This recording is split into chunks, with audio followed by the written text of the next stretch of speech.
అసలు అయ్యా చంద్రబాబు, అసలు ఎవరిదయ్యా గొడ్డలి పార్టీ అని చంద్రబాబుని సీరియస్గా క్వశ్చన్ చేస్తా ఉన్నాను. ఎవరిదయ్యా గొడ్డలి పార్టీ? ఎవరిదయ్యా గన్ కల్చర్? ఎవరిదయ్యా హత్యా రాజకీయాలు? ఎవరిది హత్యా రాజకీయాల సంస్కృతి అని అడుగుతా ఉన్నాను. ఇదే చంద్రబాబు నాయుడు గారిని సూటిగా. మా కుటుంబంలో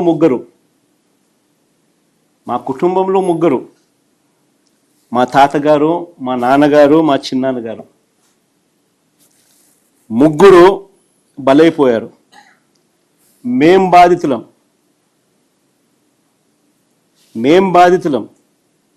కానీ మాపైనే వీళ్ళు తప్పుడు రాజకీయాలు చంద్రబాబు నాయుడు గారు చేయిస్తారు. మా తాతగారు రాజారెడ్డి గారిని చంపింది ఎవరని అడుగుతా ఉన్నా చంద్రబాబు నాయుడు గారిని. టీడీపీ వాళ్ళు కాదా? ఈ ఘటన చంద్రబాబు ముఖ్యమంత్రిగా ఉన్నప్పుడు కాదా జరిగింది అని అడుగుతా ఉన్నా. 1999 అసెంబ్లీ ఎన్నికలకు ఏడాది ముందు, 1999 చంద్రబాబు నాయుడు గారు ముఖ్యమంత్రిగా ఉన్నారు. 1999 ఎన్నికలకు ముందు, ఏడాది ముందు చంద్రబాబు నాయుడు గారు ముఖ్యమంత్రిగా ఉన్నప్పుడు మా తాతగారిని రాజారెడ్డి గారిని చంపారు. కేవలం నాన్నగారిని రాజశేఖర రెడ్డి గారిని పులివెందులకి కట్టడి చేయాలి అన్న ఒక్క రాజకీయ కోణంతో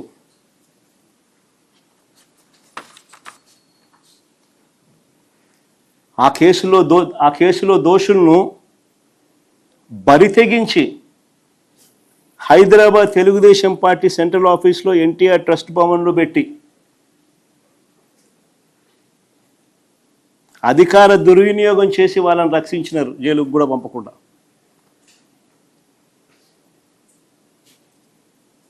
మరి ఇది ఎవరిదయ్యా క్రిమినల్ బ్రెయిన్ చంద్రబాబు గారు అని అడుగుతాను. ఎవరిదయ్యా క్రిమినల్ బ్రెయిన్ అని అడుగుతాను చంద్రబాబు నాయుడు గారిని. మా నాన్నగారి విషయంలోనూ అంతే. మా నాన్నగారు చనిపోక మునుపు 2-3 రోజుల కిందట అసెంబ్లీ సమావేశాలు జరుగుతూ ఉన్నాయి. అప్పట్లో ఆ అసెంబ్లీ సమావేశాలు క్లిప్పింగ్స్ ఒకసారి చూడండి మీరు కూడా. చంద్రబాబు నాయుడు గారు అన్న మాట అసెంబ్లీలో, నువ్వు అసెంబ్లీకి ఎలా వస్తావో నేను చూస్తానన్నాడు. చంద్రబాబు నాయుడు గారు అన్న ఈ మాట తర్వాత 2-3 రోజులకి నాన్నగారు చనిపోయారు. Helicopter accident.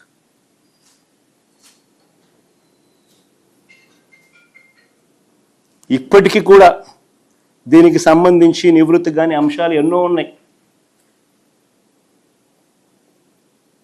ఎవరిదయ్యా Chandrababu criminal brain అని అడుగుతా ఉన్నాం. మా చిన్నాన్న వివేకానంద రెడ్డి గారిని ఇదే చంద్రబాబు ప్రభుత్వంలో హత్యకు గురైన మాట వాస్తవం కాదా అని అడుగుతా ఉన్నా.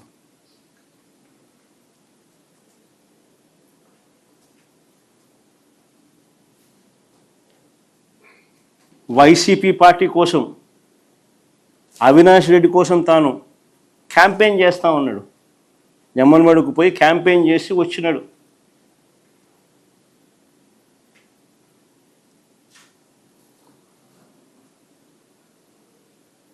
పైగా తానే వివేకం చిన్నానని హత్య చేశానంటూ సాక్షాత్తు లైవ్ టీవీ షోలో చెలరేగిపోయి విచ్చలవిడిగా మాట్లాడిన ఈ దస్తగిరి అనే వ్యక్తి, చంపిన వ్యక్తి, నేనే చంపాను అని చెప్పి విచ్చలవిడిగా చెలరేగిపోయి మాట్లాడాడు టీవీ లైవ్ షోలో ఈ దస్తగిరి అనే వ్యక్తి. ఇవాళ స్వేచ్ఛగా పోలీసుల వత్తాసుతో దర్జాగా కారులో తిరుగుతూ ఉన్నాడు. జైల్లో ఉండాల్సిన వ్యక్తి దర్జాగా కారులో తిరుగుతూ ఉన్నాడు ఈరోజు.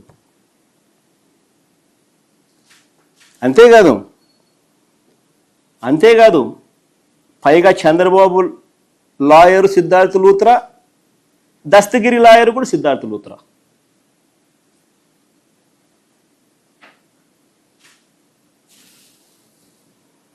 మరి ఎవరిదయా చంద్రబాబు క్రిమినల్ బ్రెయిన్ అని అడుగుతా ఉన్నా.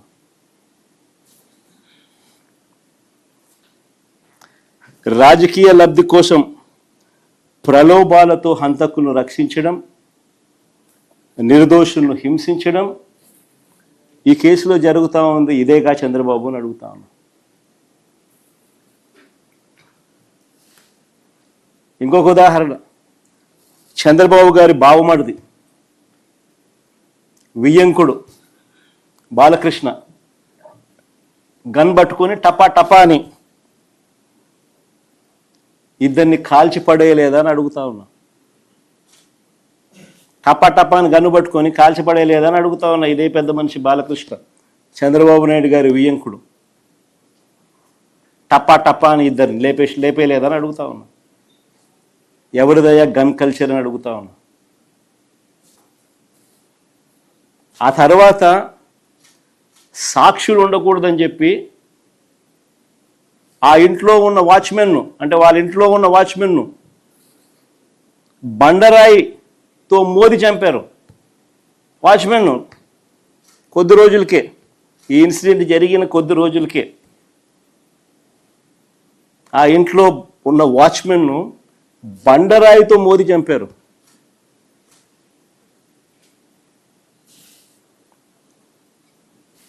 ఇంకొక ఇన్సిడెంట్, పాపం ఎన్టీఆర్ గారు అబ్బాయి హరికృష్ణ గారు యాక్సిడెంట్లో ఆయన చనిపోతే పరామర్శ కోసం అని చెప్పి పోయి చంద్రబాబు నాయుడు గారు పోయి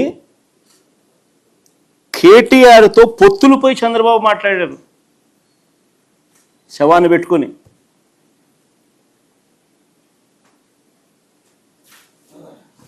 మరి ఎవరిదయ్యా శవరాజకీయాలని అడుగుతా ఉన్నా.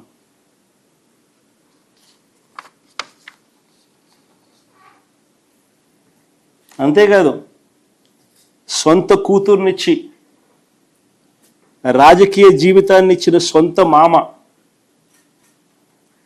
తండ్రితో సమానమైన ఎన్టీఆర్ గారిని వెన్నుపోటు పొడిచి సీఎం కుర్చీని, ఆయన పార్టీని, ఆయన గుర్తును లాక్కుని ఆయన చనిపోయేట్టుగా చేసింది ఎవరయ్యా చంద్రబాబు అని అడుగుతా ఉన్నా. ఎవరివయ్యా కుట్ర రాజకీయాలు అని అడుగుతా ఉన్నా.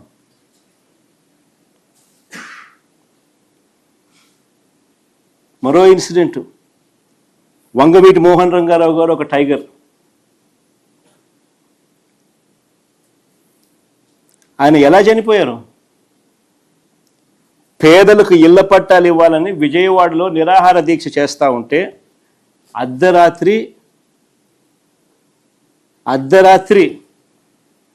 చంద్రబాబు నాయుడు గారి గవర్నమెంట్, తెలుగుదేశం పార్టీ అధికారంలో ఉంది, అర్ధరాత్రి నరికి చంపారు. ఈ ఘటనలో వేళ్ళన్నీ కూడా చంద్రబాబు గారి వైపే చూపిస్తాయి. హరిరామ జోగయ్య గారు అప్పట్లో తెలుగుదేశం పార్టీ మంత్రి, చంద్రబాబు నాయుడు గారి సహచరుడు, అప్పట్లో తెలుగుదేశం పార్టీలో మంత్రి. ఆయన ఏకంగా పుస్తకం రాశాడు ఏ రకంగా ఇన్సిడెంట్ జరిగింది, చంద్రబాబు నాయుడు గారి పాత్ర ఎంత బలంగా ఉంది అని చెబుతూ.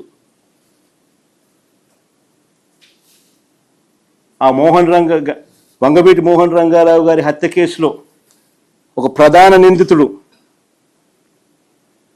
వెలగపూడి రామకృష్ణబాబు ఇప్పుడు తెలుగుదేశం పార్టీ ఎమ్మెల్యే. ఇప్పటికీ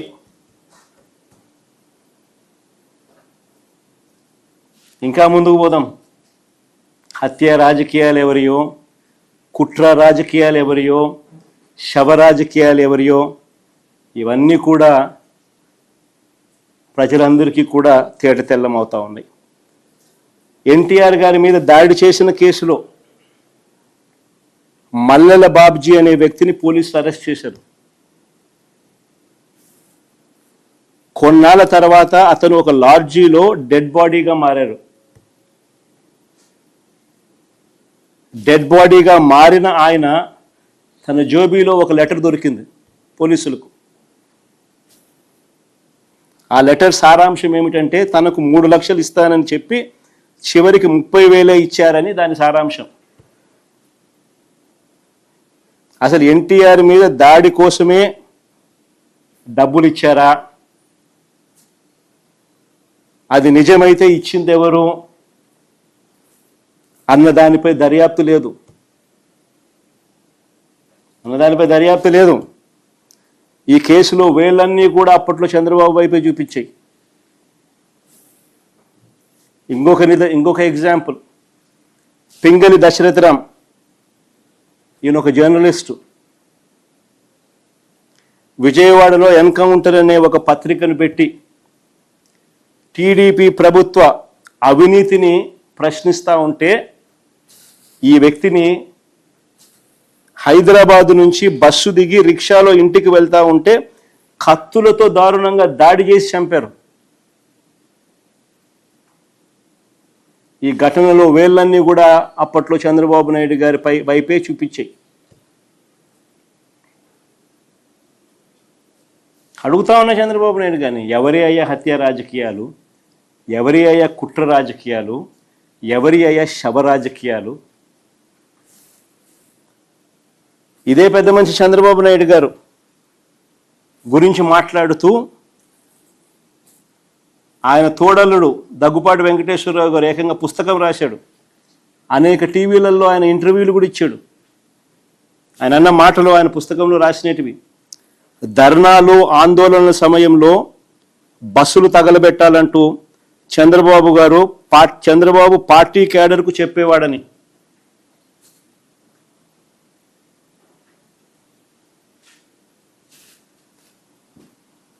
బస్సులు తగలబెట్టకపోతే ఆ ధర్నాలు కావంట. నేను కాదనింది ఈ మాటలు. స్వయంగా ఆయన తోడల్లుడు దగ్గుబాటి వెంకటేశ్వరరావు గారు అనేక టీవీ ఇంటర్వ్యూలలో ఆయన రాసిన పుస్తకంలో చంద్రబాబు నాయుడు గారి కుట్రలు, రాక్షస రాజకీయం గురించి వివరించిన మాటలు ఇవి. హరిరామ్ జోగయ్య గారి గురించి కూడా నేను ఇంతకు ముందే చెప్పా. ఆయన కూడా చంద్రబాబు నాయుడు గారితో సహచరుడు, మంత్రి. ఏ రకంగా చంద్రబాబు నాయుడు గారు కుట్రలు చేస్తారు, రాక్షస రాజకీయాలు చేస్తారు అన్నది ఆయన కూడా సువివరంగా కూడా వివరించినాడు. హత్యలతోనూ, వెన్నుపోట్లతోనూ, శవాలతోనూ, కుట్రలతోనూ రాజకీయాలు చేస్తున్నది చంద్రబాబు అయితే, విలువలు, విశ్వసనీయత, మాటకు కట్టుబడి రాజకీయాలు చేస్తా ఉన్నది మేము. గర్వంగా కూడా చెప్తా ఉన్నాను నేను ఈ మాట. వైఎస్ఆర్ కాంగ్రెస్ పార్టీ జగన్ గురించి నేను ఒకటే గర్వంగా కూడా చెప్తా ఉన్నా. జగన్ మంచోడు కాబట్టే మా తాతను రాజారెడ్డి గారిని చంపిన వాళ్ళు ఈ రోజుకి కూడా ప్రశాంతంగా బతుకుతూ ఉన్నారు. జగన్ చెడ్డోడైనంటే వాళ్ళంతా బతుకుండే వాళ్ళ?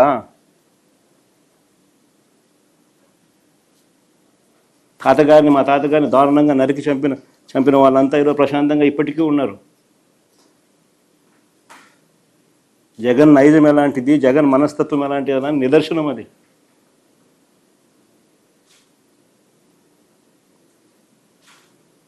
వారికి ఎప్పటికీ ఏమీ కాదు. ఎందుకనంటే మాకు నేర్పించింది, రాజకీయాలు ఎలా చేయాలని మాకు నాన్న నేర్పించింది హత్యలు చేయమని కాదు, చంద్రబాబు నాయుడు గారి మాదిరి ప్రజలకు మంచి చేసి మంచి పేరు తెచ్చుకొని రాజకీయాలు చేయాలని. అది చంద్రబాబుకు మాకు ఉన్న డిఫరెన్స్. రాజకీయాల్లో ఎవరికి కుట్రలు అవసరమో, ఎవరికి కుట్రలు, గొడ్డళ్ళు, గుణపాలు అవసరమో ప్రజలకు బాగా తెలుసు.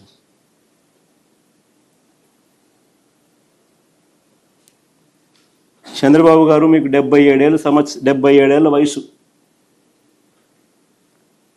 బహుశా మీకు ఇది లాస్ట్ ఎలక్షన్ ఏమో. 77 ఏళ్ళ వయసు, ఎలక్షన్లు వచ్చేసరికి 80 ఏళ్ళు.